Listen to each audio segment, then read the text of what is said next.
계속해서 읽고 있습니다. 지금 6장을째로 읽고 있는데 여러분 예레미야서를 읽으면서 어떤 느낌이 듭니까? 답답하죠. 답답한 이유가 뭡니까? 계속되는 말이 되풀이되기 때문입니다. 쉽게 설명하면은 예레미야서는 도돌이표다라고 할 수 있는데 하나님께서 계속적으로 이스라엘 백성에게 하시는 말씀이 반복되거나 오히려 조금 더 심해진 이런 이야기가 진행되지요. 뿐만 아니라 그 도돌이표가 계속될 수밖에 없는 이유는 이스라엘 백성들의 행동이 계속적으로 반복되거나 더 악화되기 때문이다. 그래서 하나님께서 이스라엘 백성에 대해서 어느 정도까지 기다리셨을까 했을 때 같은 말을 수백 번 반복할 때까지 하나님이 그렇게 하셨다라고 볼 수가 있습니다.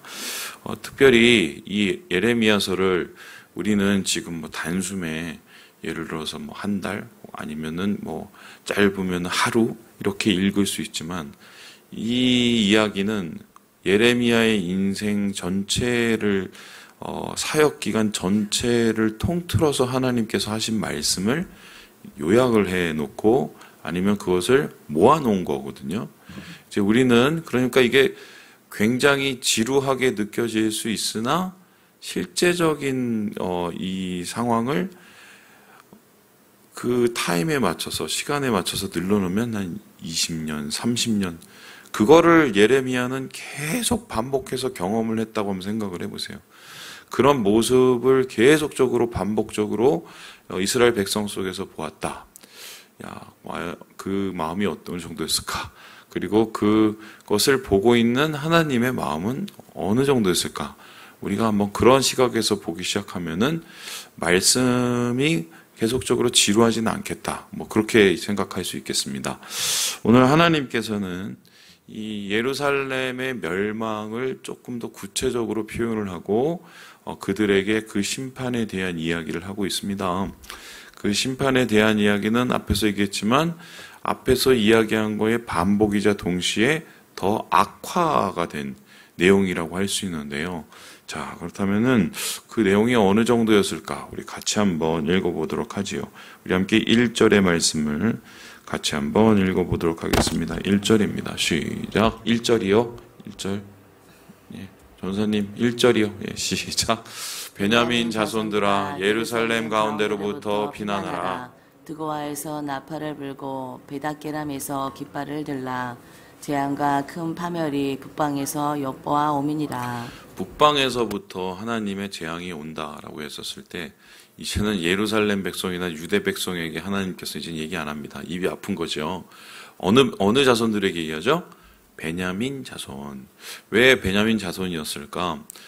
이스라엘 백성들이 12지파입니다. 12지파 중에 특별히 남유대와 북이스라엘로 이렇게 나뉘어졌죠.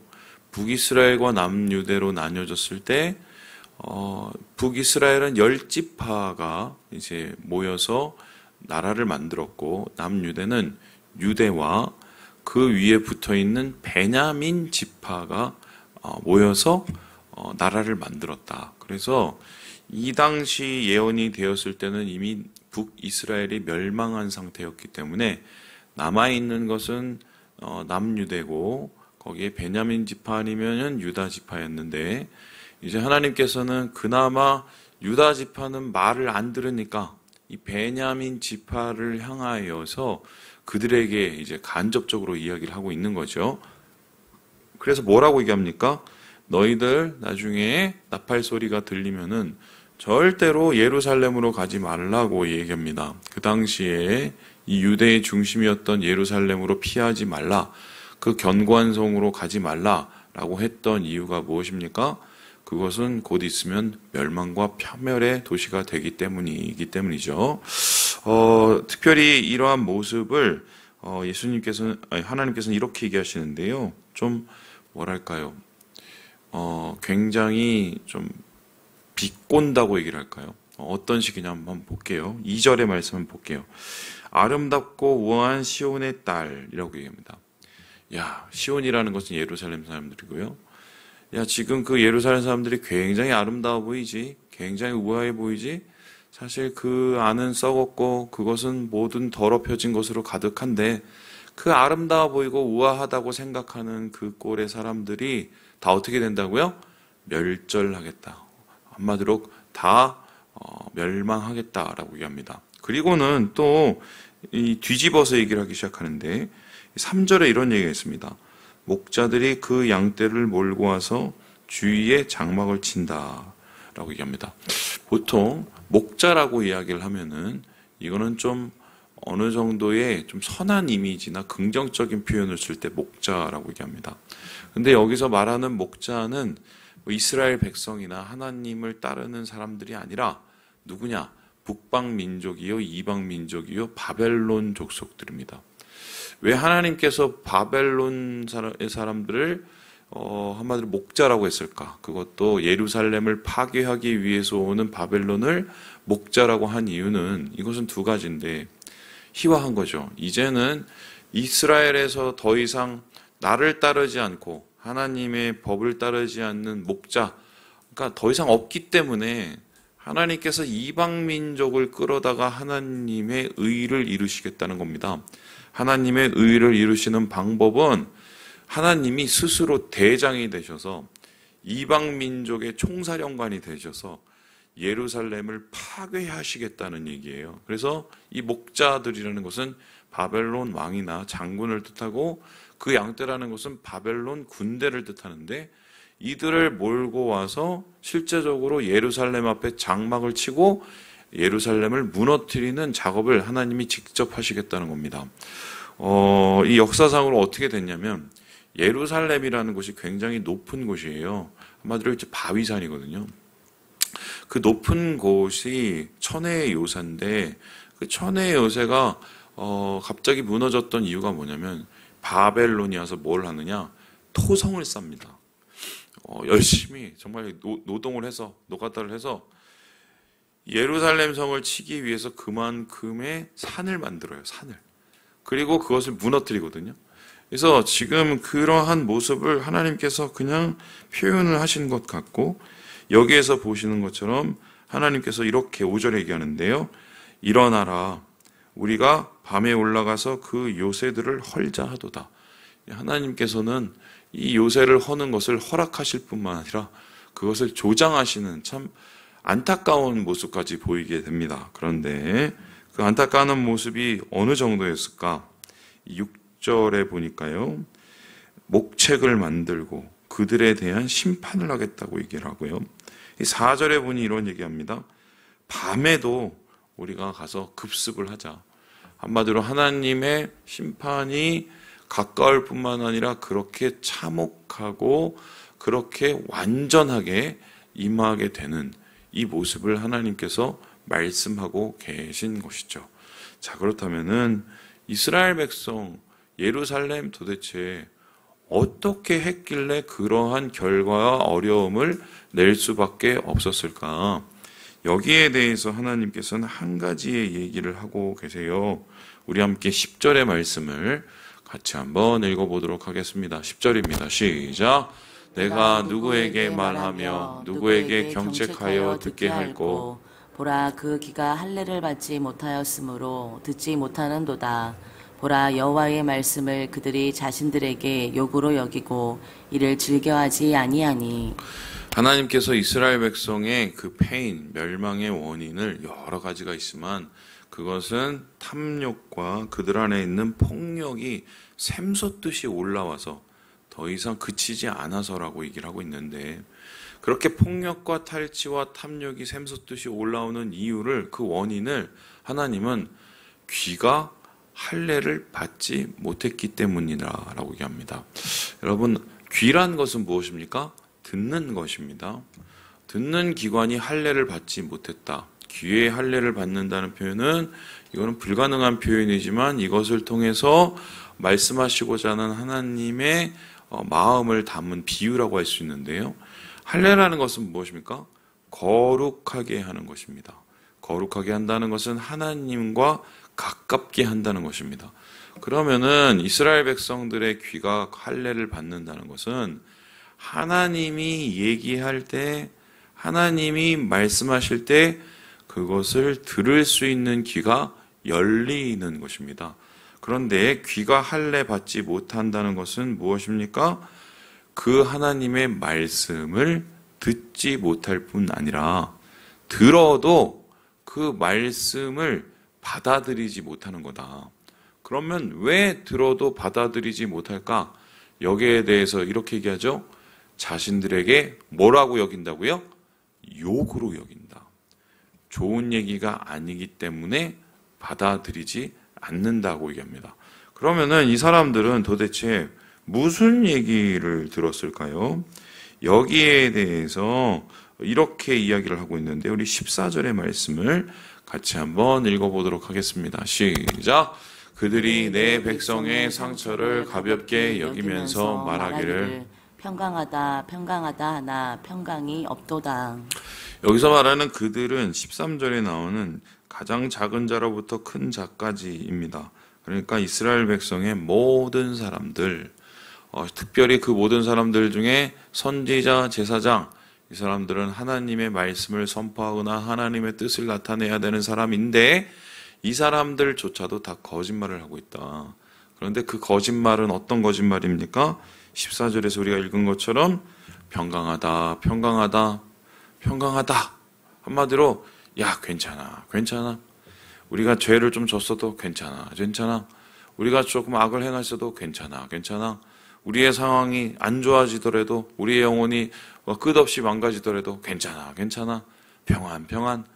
듣기 좋은 얘기만 듣는 겁니다. 그러기 때문에 듣기 좋은 얘기가 너무 많으니까 자기 칭찬해주는 얘기가 너무 많으니까 그 칭찬해주는 얘기만 듣다가 정작 하나님의 말씀은 들리지 않는다. 하나님의 말씀은 니네 그러다가 다 망해, 괜찮은 거 아니야. 니네 지금 심각해. 그 얘기를 하는데 그 얘기는 자기한테 욕이 되는 것처럼 느껴지고 비난하는 것처럼 느껴지니까 듣지 않습니다. 듣지 않고 일부러 괜찮다, 평안하다, 좋다 하는 말만 듣기 위해서 그 귀를 닫고 다른 귀를 여는 이런 상황이 이스라엘 백성의 모습이다. 그러니 보세요. 지금 나쁜 짓을 하고 있어요. 나쁜 짓을 하면 나쁘다고 누군가 얘기를 해야 되는데 나쁘다고 얘기를 하는 걸 안 듣습니다. 그리고 옆에서는 아유 괜찮아. 그 정도면 괜찮아. 그러면 그 나쁜 짓을 계속하죠. 더 하죠. 심하게 하죠. 그리고는 하나님께서 말씀하시는 그 분노의 임계점에 도착하는 거예요. 도달해서 그것을 넘어서 하나님이 더 이상 참을 수 없는 상황까지 이르게 되는 그들 스스로가 파멸을 재촉하게 되는 그 단계까지 오게 되는 거죠. 그래서 어떻게 보면은 스스로 무덤을 파는 모습이 이스라엘 백성의 지금의 상태고 이스라엘 백성이 스스로 무덤을 팔 수밖에 없었던 이유는 들을 것을 제대로 듣지 못했기 때문이다. 그러니까 하나님께서 계속적으로 얘기를 하실 수밖에 없는 게 그나마 이렇게라도 얘기를 하면은 듣는 놈이 한 놈이라도 있을까봐 하는 거죠. 그런데 여러분 아시는 것처럼 아무도 하나님의 음성을 듣지 않고 심지어 이렇게 얘기하는 예레미야를 죽이려고 했던 사람들이 주변에 가득했을 뿐입니다. 자, 그렇다면은 오늘 말씀을 통해서 우리가 깨닫게 되는 것은 도대체 무엇일까요? 여러분, 우리도 사실 비슷한 오류를 범할 때가 많이 있습니다. 그렇죠? 어떤 오류입니까? 하나님께서 상황과 혹은 사람을 통해서 하시는 말씀, 그런데 나를 부담스럽게 하는 말씀, 나를 좀 비난하듯이 하는 말씀, 내게 뭔가 마음에 들지 않는 그런 메시지들이 올 때가 있습니다. 저는 이제 말씀을 전할 때 오카는 목사님의 이야기가 이제 마음에서 떠나질 않아요. 옥 목사님이 은퇴하실 때 뭐라고 하셨냐면 그렇게 하셨습니다. 내가 진짜 강단에서 죄를 많이 졌다고. 그래서 무슨 죄를 많이 졌느냐? 하나님께서 정말 말씀하시라고 하는 걸 내가 말씀 안 하고 교인들 얼굴 떠오르고 생각이 나서 내가 자꾸 그 말을 잊고 좋은 소리 하고 내가 강단을 제대로 못 지킨 것 같아서 내가 너무 마음이 아프다고 이런 얘기를 하셨어요. 그런데 여러분 아시겠지만 옥 목사님 설교는 예전에 칼이었어요. 그 옥 목사님이 강남 일대에서 그렇게 성장한 교회를 만든다는 게 우리나라에서는 기적이었던 게, 그 당시에 강남에 한참 가격 오르고 아파트 오르고 주변에 있는 땅값 오르고 한마디로 한국의 천정부지로 오르는, 그래서 사람들이 소위 말해서 그 갈망하는 그런 이 소위 말해서 이 최고의 도시가 되어가는 그때에 아무도 나쁜 소리를 하는 교회가 없었어요. 왜냐하면은 잘 되니까, 돈이 많아지니까, 그리고 자기가 가진 게 많아지니까 아무도 나쁜 소리 하는 사람이 없었어요. 죄 얘기하는 사람 없고, 그리고 잘못에 대해서 얘기하는 사람 없었어요. 하나님께서 우리를 어떻게 생각하실지에 대한 이야기도 한 사람이 별로 없었어요. 그런데 그때 정말 시퍼런 칼을 가지고 쭉쭉 찔르신 분이, 그분이 바로 옥 목사님이에요. 그래서 그 80년대 후반이나 90년대 말씀을 들으면 제가 들어도 진짜 쩌렁쩌렁해요. 야, 이 이야기를 이때 이 사람들이 들었단 말이야? 제가 지금 들어도 불편한 마음이 막 그런데, 그런 말씀을 쏟아 놓으셨으면서도 불구하고 옥가는 목사님이 나중에 그렇게 후회하시는 걸 보면은 참 제가 두 가지를 깨닫게 되는 거죠. 목사라는 존재가 정말 하나님 마음을 전해야 되는 건데, 저만 해도 말씀 전할 때 성도들 얼굴 떠올라서, 야, 내가 이 말을 하면은 성도들이 듣겠어? 내가 이 메시지를 전하면 성도들이 좋아하겠어? 이런 생각이 마음에 있단 말이에요. 또 뿐만 아니라 그렇게 이제 도대체 견딜 수가 없어서 하나님께서 말씀을 하신 걸 가지고 강단에 올라가고 말을 하면 반응에 싸늘해지고 막 그 표정의 싸늘해짐을 느끼면, 야, 이거 내가 괜히 한 거지. 여러분, 그런 부담을 느낄 수밖에 없는 게 사람이거든요. 그런데 그럴 수밖에 없는 게, 보세요. 좋은 얘기하면 다 좋아해요.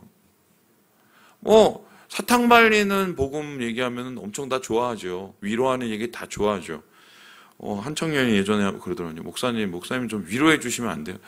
물론 저도 그러고 싶어요. 뭐 저는 진짜 많이 위로를 하고 있는 거라고 생각을 하는데, 만일에 그게 우리의 영혼을 나쁘게 하는 거면, 우리의 영혼을 오히려 죽이는 거면, 이거는 제가 죄 짓는 거고 우리가 죄 짓는 거거든요.